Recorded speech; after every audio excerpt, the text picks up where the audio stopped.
जय हिंद दोस्तों, स्वागत है आप सभी का आपके अपने यूट्यूब चैनल जैकपुर पे। तो आज के इस वीडियो में हम लोग क्लास 12 के पॉलिटिकल साइंस सब्जेक्टिव पीवाईक्यू 2023 करेंगे। 2025 हम लोगों ने देख लिया है, 2024 भी हम लोगों ने देख लिया है।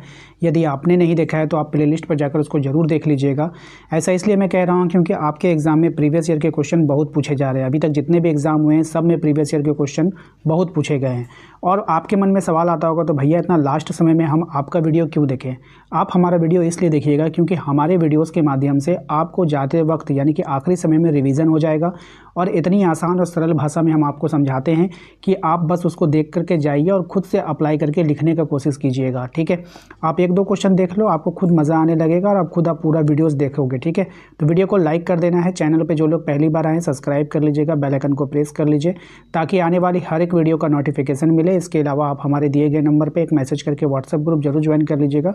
सुबह से 2-3 वीडियो मैंने अपलोड किया है लेकिन किसी का भी नोटिफिकेशन यूट्यूब ने नहीं भेजा है, इसलिए जो भी लोग व्हाट्सएप में जुड़े थे सबको अपना अपना क्लास मिल गया और सब लोगों ने अपनी तैयारी कर ली, इसलिए आप लोग को भी ज्वाइन करके रखना है। तो पहला सवाल यहाँ पे आपसे पूछा गया है कि ग्लासनोस्ट से आप क्या समझते हैं। ठीक है, तो देखिए यहाँ पे मैंने परिभाषा लिखा है, ये आपको एग्जाम में लिखना नहीं है। एग्जाम में आपको यहाँ से लिखना है, जहाँ पे उत्तर है ना वहाँ से आपको अपना एग्जाम में लिखना है। ये आपको समझाने के लिए लिखा है। ठीक है, देखिए कह रहा है कि परिभाषा में ग्लासनोस्ट का अर्थ होता है खुलापन। क्या होता है? खुलापन, यानी सरकार और प्रशासन का पारदर्शिता होना, यानी कि अपना जाहिर करना कि हम ये काम क्यों कर रहे हैं। अच्छा, ये जो कानून पास किए इससे क्या होगा? हर एक चीज़ जनता को मालूम रहेगी, सरकार के बारे में हर एक चीज़ जनता को मालूम रहेगी, प्रशासन के बारे में, यानी कि खुलापन। ठीक है, आइए उत्तर में देखिए। ग्लासनोस्ट एक नीति थी जिसे सोवियत संघ ने नेता मिखाइल गोर्बाचेव ने शुरू किया था। सोवियत संघ का एक नेता था मिखाइल गोर्बाचेव ने इसको शुरू किया था। किसको? एक नीति थी, एक नियम, एक नीति। इसका मुख्य उद्देश्य लोगों को राजनीतिक और आर्थिक विषय पर खुलकर बोलने और अपने विचार रखने की आज़ादी देता था। यानी कि आप अपने नेता के बारे में कुछ भी बोल सकते हो, कुछ भी कर सकते हो। ठीक है, पहले सरकार की बातों को जनता से छिपाया जाता था, लेकिन ग्लासनोस्ट के बाद मीडिया को अधिक स्वतंत्रता मिली और लोग सरकार की आलोचना भी कर सकते थे। पहले आप सरकार के खिलाफ नहीं बोल सकते थे, लेकिन जब ये नीति आई ग्लासनोस्ट की तो आप फिर सरकार की आलोचना भी कर सकते हैं, सरकार की बुराई भी कर सकते हैं। इससे देश में लोकतंत्र मजबूत हुआ और जनता की भागीदारी क्या हुई? बढ़ी। ठीक है, आइए दूसरा सवाल पे आते हैं। किस देश को वर्चस्व की स्थिति प्राप्त है? क्या वर्चस्व अस्थायी है? देखिए, वर्चस्व का मतलब होता है, पहले समझेंगे, कि किसी देश का दुनिया में सबसे ज़्यादा शक्तिशाली और प्रभावशाली होना। ठीक है, समझ में आया? अब आइए आंसर पे आते हैं। देखिए, शीत युद्ध के बाद संयुक्त राज्य अमेरिका को वर्चस्व की स्थिति मिली। उसकी सैन्य शक्ति, मजबूत अर्थव्यवस्था और आधुनिक तकनीक के कारण वह दुनिया की सबसे प्रभावशाली शक्ति बन गया।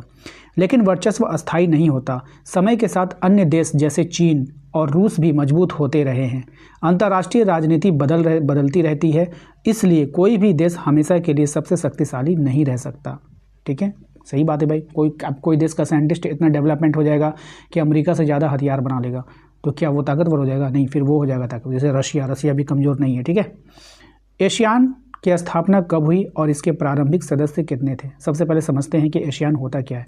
एशियान एक क्षेत्रीय संगठन है जो दक्षिण पूर्व एशिया के देशों के बीच सहयोग बढ़ाने के लिए बनाया गया है। बात समझ में आई? अब आइए इसके आंसर पे आते हैं। देखिए, एशियान की स्थापना 8 अगस्त 1967 को हुई थी। इसके पारंपरिक सदस्य 5 देश थे: इंडोनेशिया, मलेशिया, फिलीपींस, सिंगापुर और थाईलैंड। ओके, इस संगठन का उद्देश्य आर्थिक विकास करना था, शांति बनाए रखना, सदस्य देशों के बीच आपसी सहयोग को बढ़ाना, यानी कि जो लोग जितने सदस्य हैं इन देशों के बीच में तालमेल बैठाना। आज एशियान एशिया का महत्वपूर्ण संगठन माना जाता है। आइए क्वेश्चन नंबर 4, ओजोन परत क्या है? देखिए, ओजोन परत पृथ्वी के ऊपर मौजूद एक गैस की परत है। क्या है? एक गैस की परत है। कोई ये नहीं है कि मतलब कुछ बना हुआ है वहाँ पे, ऐसा कुछ भी नहीं। गैस की परत है, गैस। ठीक है, जो हमें सूर्य की हानिकारक किरणों से क्या करती है? बचाती है। आइए आंसर में क्वेश्चन अब क्या था? ओजोन परत क्या है, इसके बारे में अब हम लोग आंसर जानेंगे। देखिए, ओजोन परत वायुमंडलीय समताप मंडल में पाई जाती है। ये सूर्य से आने वाली पराबैंगनी किरणों को रोकती है, जो मनुष्य, जानवर और पौधों के लिए खतरनाक होती है। कौन? यूवी किरणें। ठीक है, लेकिन प्रदूषण और कुछ रासायनिक गैसों के कारण ओजोन परत को नुकसान पहुंचा है, इसलिए इसे बचाने के लिए दुनिया के कई देशों ने मिलकर प्रयास किए। राज्य पुनर्गठन आयोग का गठन कब हुआ और इसके अध्यक्ष कौन थे? देखिए, राज्य पुनर्गठन आयोग वह समिति थी जिससे भारत में राज्यों की सीमाओं को सही तरीके से तय करने के लिए बनाया गया था। यानी कि कौन से राज्य की कहाँ से सीमा होगी, बिहार कितना बड़ा होगा, झारखंड कितना बड़ा होगा, उत्तर प्रदेश कितना बड़ा होगा, बंगाल कितना बड़ा होगा, है ना, तमिलनाडु कितना बड़ा होगा। इस तरह से जो है इसकी सीमाएं को तय करने के लिए एक समिति बनाई गई। ठीक है, उसी को यहाँ पे बोला गया। ठीक है, आइए आंसर देखते हैं। राज्य पुनर्गठन आयोग का गठन 1953 में किया गया। इसके अध्यक्ष फजल अली थे। इस आयोग का मुख्य काम भाषाई आधार पर राज्यों का पुनर्गठन करना था ताकि प्रशासन आसान हो और लोगों को अपनी भाषा की सुविधा मिले। आयोग की सिफारिशों के आधार पर 1956 में राज्यों का पुनर्गठन किया गया। क्वेश्चन नंबर 6 पे आइए। इसमें कह रहा है कि भारत ने अपना दूसरा परमाणु परीक्षण कब और कहाँ किया? देखिए, परमाणु परीक्षण वह प्रक्रिया है जिसमें किसी देश द्वारा परमाणु हथियार की क्षमता को परखा जाता है। ठीक है, अब आइए आंसर पे आते हैं। आंसर क्या है हमारा? भारत ने अपना दूसरा परमाणु परीक्षण 1998 पोखरण राजस्थान में किया। इसे पोखरण 2 कहा जाता है। इस परीक्षण से भारत एक परमाणु शक्ति के रूप में दुनिया में मजबूत हुआ। इसका उद्देश्य देश की सुरक्षा बढ़ाना और बाहरी खतरों से रक्षा करना था। ठीक है, क्वेश्चन नंबर 7 पे आते हैं। इसमें कहा गया है कि चिपको आंदोलन से क्या अभिप्राय है? चिपको आंदोलन एक पर्यावरण आंदोलन था जिसका उद्देश्य पेड़ों को काटने से बचाना था, उससे चिपक करके। ठीक है, देखिए, चिपको आंदोलन 1970 के दशक में उत्तराखंड के गांव से शुरू हुआ। जब ठेकेदार पेड़ों को काटने आए तो गांव के लोग पेड़ों से चिपक गए ताकि उन्हें काटा ना जा सके। इस आंदोलन ने पूरे भारत में पर्यावरण संरक्षण के प्रति जागरूकता बढ़ाई। इससे यह संदेश मिला कि जंगल और प्रकृति की रक्षा करना बहुत जरूरी है। नई विश्व व्यवस्था क्या है? देखिए, नई विश्व व्यवस्था का अर्थ होता है शीत युद्ध के बाद दुनिया की राजनीति और शक्तियों का संतुलन में आया बदलाव। आंसर में क्या लिखेंगे कि 1991 में सोवियत संघ के टूटने के बाद दुनिया में एक नया राजनीतिक माहौल बना। अमेरिका सबसे शक्तिशाली देश बन गया और कई नए देश स्वतंत्र हुए। ठीक है, नई विश्व व्यवस्था में देशों के बीच आर्थिक सहयोग बढ़ा, वैश्वीकरण तेज हुआ और अंतर्राष्ट्रीय संगठनों की भूमिका क्या हुई? महत्वपूर्ण हुई। एशियान के 3 उद्देश्यों को आपको लिखना है। देखिए, एशियान के पहले मतलब समझिए। उद्देश्य मतलब होता है वो लक्ष्य जिसे पाने के लिए कोई भी संगठन बनाया जाता है, तो उसके क्या उद्देश्य होते हैं, क्या उसके लक्ष्य होते हैं, ये आपको बताना है। एशियान के मुख्य 3 उद्देश्य क्या हैं, ये आपको समझना होगा। देखिए, सदस्य देशों के आर्थिक विकास को बढ़ावा देना, जो सदस्य देश हैं उनको आर्थिक विकास को बढ़ाना, क्षेत्र में शांति स्थिरता को बनाए रखना, यहाँ पे नंबरिंग छूट गया, आप लोग लिख लेना, आपसी सहयोग और मित्रता को क्या करना? मजबूत करना। इन उद्देश्यों से सदस्य देशों की प्रगति करने में क्या होती है? मदद मिलती है। नेक्स्ट है क्वेश्चन नंबर 10 में देखिए क्या है, पाकिस्तान की राजनीति में सेना की भूमिका का वर्णन करना है।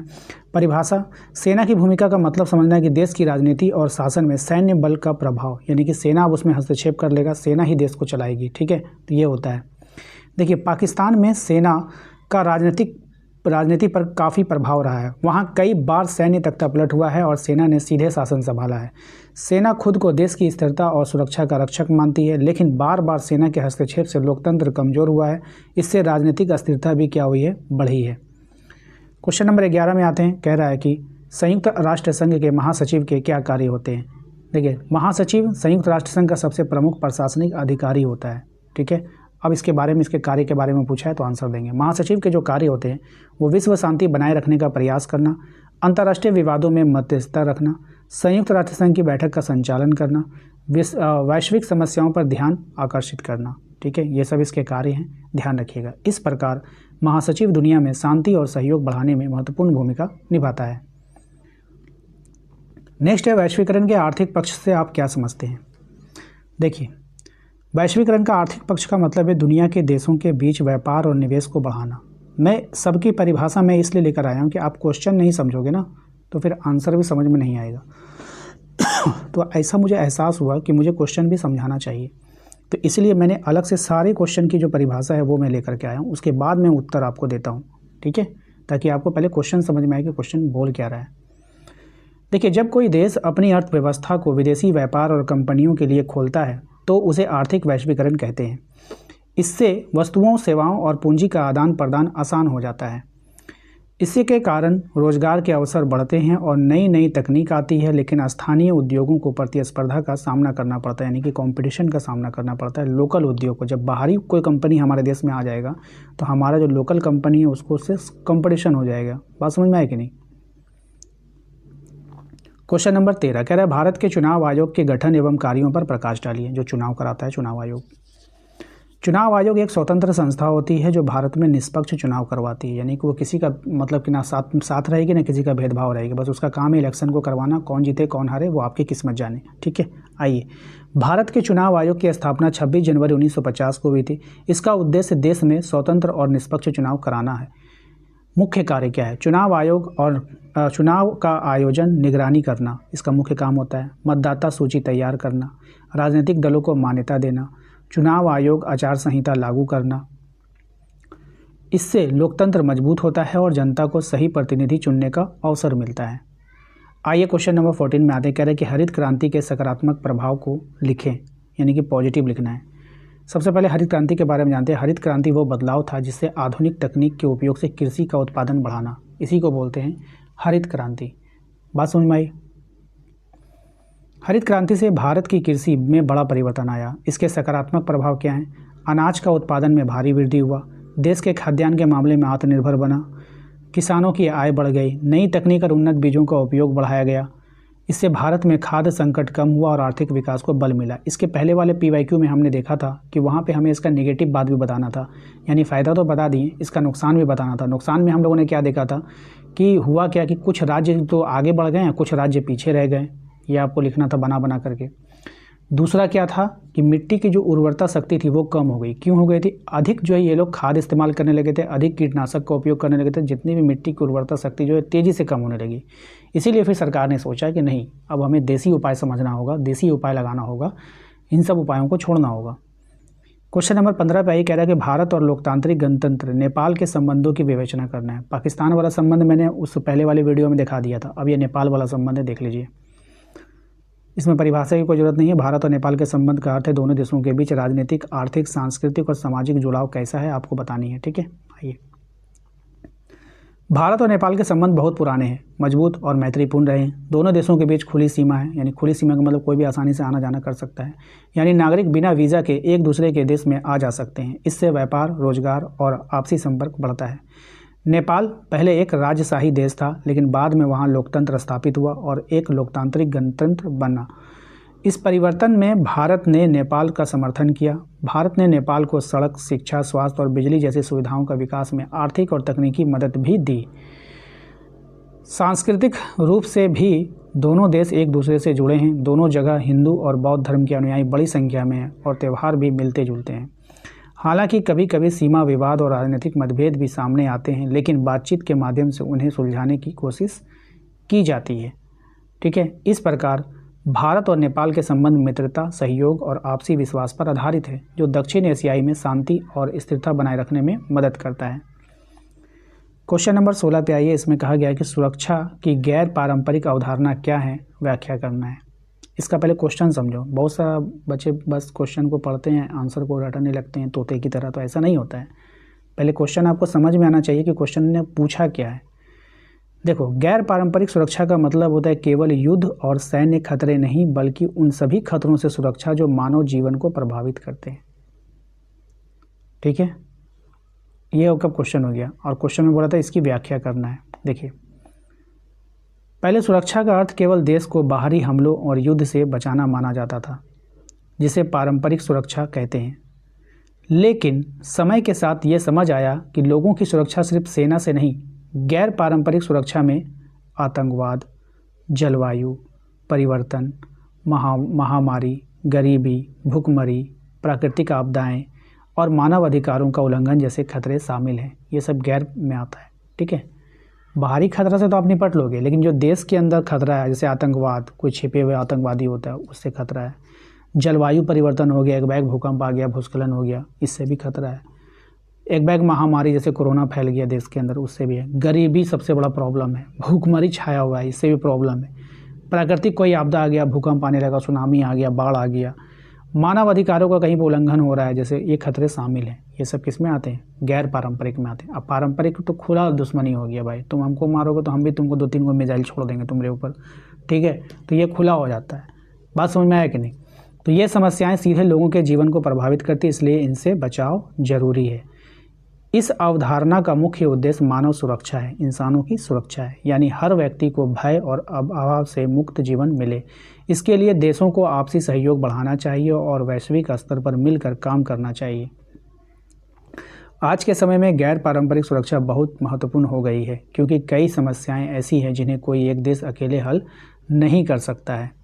इसलिए सुरक्षा का सही अर्थ है देश के साथ साथ उसके नागरिकों को भी हर प्रकार के खतरे की रक्षा करना, है ना। जैसे कोरोना, क्या कोरोना से सिर्फ कोई एक देश अकेले लड़ सकता था? नहीं। पाकिस्तान में तो भारत ने यहाँ से वैक्सीन भेजा कि जाओ लगाओ, ने तो सबका हालत ख़राब हो गया था, ठीक है। वैक्सीन कहीं, एक वैक्सीन हमारे देश में बना था, एक वैक्सीन विदेश से आया था। तो यही सब होता है, हर देश को एक दूसरे का सपोर्ट करना होता है। क्वेश्चन नंबर 17 देखिए, कह रहा है सिक्किम का भारतीय संघ में विलय पर एक निबंध लिखना है। सिक्किम जो भारतीय संघ में मिला, इसके विलय पर एक निबंध लिखना है। चलिए बताते हैं। सबसे पहले आप समझो, विलय का अर्थ होता है किसी क्षेत्र का आधिकारिक रूप से किसी देश का हिस्सा बन जाना। कोई क्षेत्र है उसको उसमें मिला देना और उसको आधिकारिक रूप से मिल जाना। सिक्किम पहले एक स्वतंत्र रियासत थी। सिक्किम क्या था? एक स्वतंत्र था, जहाँ चोग्याल नामक राजा का शासन था। आज़ादी के बाद सिक्किम ने भारत से विशेष संबंध बनाए, जिसमें भारत उसकी रक्षा और विदेश नीति संभालता था। समय के साथ सिक्किम की जनता लोकतांत्रिक अधिकार चाहती थी, लेकिन राजशाही व्यवस्था उनकी अपेक्षाओं को पूरा नहीं कर पा रही थी। इससे वहां असंतोष बढ़ने लगा। 1974 में चुनाव हुए, जिसमें लोकतंत्र समर्थक दल जीता और भारत के साथ संबंध मजबूत करने की मांग की। इसके बाद 1975 में जनमत संग्रह रेफरेंडम कराया गया, जिसमें अधिकांश लोगों ने भारत में शामिल होने का समर्थन किया। जनता की इच्छा को देखते हुए भारतीय संसद ने सिक्किम को भारत का 22वां राज्य घोषित कर दिया। तो ऐसे हुआ वो, ठीक है। सिक्किम के भारत में विलय से वहाँ राजनीतिक स्थिरता आई, विकास के अवसर बढ़े, लोगों को लोकतांत्रिक अधिकार मिले। इस प्रकार यह विलय जनता की सहमति और लोकतांत्रिक प्रक्रिया के आधार पर हुआ, जिसने भारत की एकता को और मजबूत बनाया। नेक्स्ट आइए, क्वेश्चन नंबर 18 में देखिए, कह रहा है आपसे कि मिश्रित अर्थव्यवस्था से आप क्या समझते हैं, भारत में इसे क्यों अपनाया गया है। देखिए, मिश्रित अर्थव्यवस्था वो व्यवस्था है जिसमें सरकारी और निजी दोनों क्षेत्रों की भागीदारी होती है। एक ऐसा अर्थव्यवस्था, एक ऐसा मार्केटिंग जिसमें सरकार और निजी कंपनी दोनों मिलकर चलाए। बात समझ में आई? देखिए, मिश्रित अर्थव्यवस्था में कुछ उद्योग सरकार चलाती है, जबकि बाकी निजी कंपनियां चलाती है। इसका उद्देश्य आर्थिक विकास के साथ साथ सामाजिक कल्याण सुनिश्चित करना होता है। भारत ने आज़ादी के बाद इस व्यवस्था को इसलिए अपनाया क्योंकि देश को तेज़ी से विकास करना था, लेकिन साथ ही गरीबी और कमज़ोर वर्गों का ध्यान भी रखना जरूरी था। अगर सब कुछ निजी क्षेत्र को दे दिया जाता तो असमानता बढ़ जाती। जैसे ट्रेन अगर हमने प्राइवेट कर दिया तो लोकल टिकट जो है आपको, जो आपको 10 रुपये में मिल रहा है, वो 100 रुपये कर देगा कंपनी। तो क्या गरीब लोग ट्रेन से जा सकेंगे? नहीं जा सकेंगे। यही बात यहाँ पे कहा गया है कि अगर सब कुछ अगर निजी कंपनियों को दे दें तो दिक्कत हो जाएगा। कमज़ोर वर्ग का ध्यान रखना जरूरी था। अगर सब कुछ निजी क्षेत्र को दे दिया जाता तो असमानता बढ़ सकती थी। सरकार ने रेलवे, बैंक और भारी उद्योग जैसे महत्वपूर्ण क्षेत्रों को अपने नियंत्रण में रखा, जबकि व्यापार और छोटे उद्योगों को निजी क्षेत्रों को बढ़ावा दिया। ठीक है, मेन चीज़ों को सरकार अपने कब्जे में रखी। इस नीति से रोजगार बढ़ा, उद्योग का विकास हुआ और देश आत्मनिर्भर बनने की दिशा में आगे बढ़ा। इस प्रकार मिश्रित अर्थव्यवस्था ने भारत को संतुलित और स्थिर आर्थिक विकास का रास्ता दिखाया। ठीक है, क्वेश्चन नंबर आता है 19 में। देखिए, कहा कि भारतीय किसान यूनियन की उत्पत्ति एवं कार्यों को आपको लिखना है कि कैसे उसका उत्पत्ति हुआ और कैसे क्या क्या उसके कार्य हैं, आपको बताना है। देखिए, भारतीय किसान यूनियन एक संगठन है जो किसानों के अधिकारों और हितों की रक्षा के लिए बनाया गया था। उसके अधिकार की बात करेगा, उसके हित की बात करेगा। ठीक है, आंसर पे आते हैं। भारतीय किसान यूनियन की स्थापना किसानों की समस्याओं को उठाने और उनके अधिकारों की रक्षा करने के उद्देश्य से हुई। यह संगठन खासकर उत्तर भारत में अधिक सक्रिय रहा और किसानों को एकजुट करने में सफल हुआ। इस संगठन ने फसलों के उचित समर्थन मूल्य की मांग की, बिजली दरों को कम करने, कर्ज में राहत देने, सिंचाई की बेहतर व्यवस्था करने जैसे मुद्दों पर आवाज़ उठाई। किसान यूनियन ने कई बार शांतिपूर्ण धरने, रैलियां और आंदोलन का आयोजन किया, जिससे सरकार का ध्यान किसानों की समस्याओं की ओर गया। 1988 का मेरठ आंदोलन इसका एक प्रमुख उदाहरण है, जिसमें बड़ी संख्या में किसान शामिल हुए। इस संगठन ने किसानों को यह समझाया कि एकता में शक्ति होती है और मिलकर अपनी मांगें मनवाई जा सकती है। इस प्रकार भारतीय किसान यूनियन ने किसानों के हितों की रक्षा करने और उनकी आर्थिक स्थिति सुधारने में महत्वपूर्ण भूमिका निभाई। ठीक है, तो ये था आपका 2023 के सभी इम्पॉर्टेंट सवाल जो कि आपके एग्ज़ाम में पूछे गए थे। आशा करते हैं कि आप लोगों को आज का ये वीडियो पसंद आया होगा। ज़्यादा नहीं, 500 का लाइक का टारगेट रखें। प्लीज़ इसको पूरा कर देना है सभी को। चैनल पे पहली बार आएँ, सब्सक्राइब कर लीजिए, बेल आइकन को प्रेस कर लीजिए ताकि आने वाली हर एक वीडियो का नोटिफिकेशन आपके मोबाइल पे जाए। इसके अलावा आप हमारे दिए गए नंबर पे एक मैसेज करके अपने व्हाट्सएप ग्रुप को जरूर ज्वाइन कर लीजिएगा। मिलते हैं नेक्स्ट अगले वीडियो में। Thank you.